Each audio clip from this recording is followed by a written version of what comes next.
VC നിയമന കേസിൽ നിർണായക ഉത്തരവുമായി സുപ്രീം കോടതി VCയെ തിരഞ്ഞെടുക്കാൻ ജസ്റ്റിസ് സുധാൻഷു ധൂലിയയ്ക്ക് നിർദ്ദേശം. സർക്കാരും ഗവർണറും തമ്മിൽ കഴിഞ്ഞ ദിവസം നടന്ന ചർച്ചകളിൽ പോലും സമവായമില്ലാത്തതിന്റെ പശ്ചാത്തലത്തിലാണ് ജസ്റ്റിസ് സുധാൻഷു ധൂലിയയോട് VCമാരെ തിരഞ്ഞെടുക്കാനുള്ള നിർദ്ദേശം സുപ്രീം കോടതി നൽകിയിരിക്കുന്നത്. ബി ബാലഗോപാലാണ് വിവരങ്ങളുമായി നമ്മളോടൊപ്പമുള്ളത്.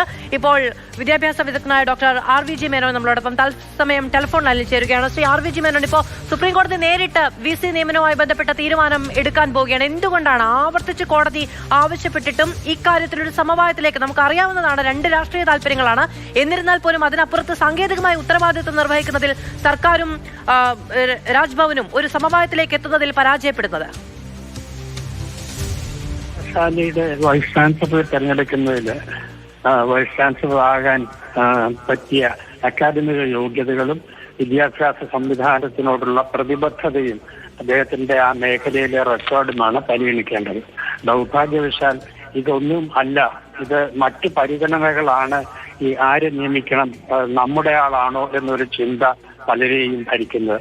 അതുകൊണ്ടാണ് ഈ പതനത്തിലെത്തിയത്. ഈ സാഹചര്യത്തിൽ സുപ്രീം കോടതിയുടെ തീരുമാനത്തെ അനുകൂലിക്കാതെ നിവൃത്തിയില്ല. അങ്ങനെയെങ്കിലും സർവകലാശാലകൾ രക്ഷപ്പെടട്ടെ. മാത്രമല്ല, ഇത് എത്ര കാലത്തെ നിയമ പോരാട്ടമാണ് സുപ്രീം കോടതിയിലേക്ക് അടക്കം. ഇതിന് ചെലവഴിക്കുന്ന പണമടക്കമുള്ള, സമയമടക്കമുള്ള, ശ്രമമടക്കമുള്ള കാര്യങ്ങൾ വിദ്യാഭ്യാസ മേഖലയിൽ വിനിയോഗിക്കേണ്ടതാണ്. അതിനു പകരം കേസും കൂട്ടവുമായി നടക്കുകയാണ്. ഇതിപ്പോ കഴിഞ്ഞ ദിവസം പോലും രാജ്ഭവനോട് അടുത്ത് നിൽക്കുന്ന വൃത്തങ്ങൾ പറയുന്നത്, ഇപ്പോ കോടതി നേരിട്ട് തീരുമാനിക്കുകയാണെങ്കിൽ അതിൽ ഒരുപക്ഷെ താല്പര്യവിരുദ്ധമാണെങ്കിൽ പുനഃപരിശോധനാ ഹർജിയുമായി പോകും എന്നുള്ളതാണ്. അപ്പോഴും ഇതൊന്നും അവസാനിപ്പിക്കാമെന്നൊരു ചിന്തയില്ല. ഇതാണ് സർവകലാശാലയുടെയും വിദ്യാർത്ഥികളുടെയും വിദ്യാഭ്യാസ രംഗത്തിന്റെയും താല്പര്യമല്ല ഇവരെ ആരെയും നയിക്കുന്നത്.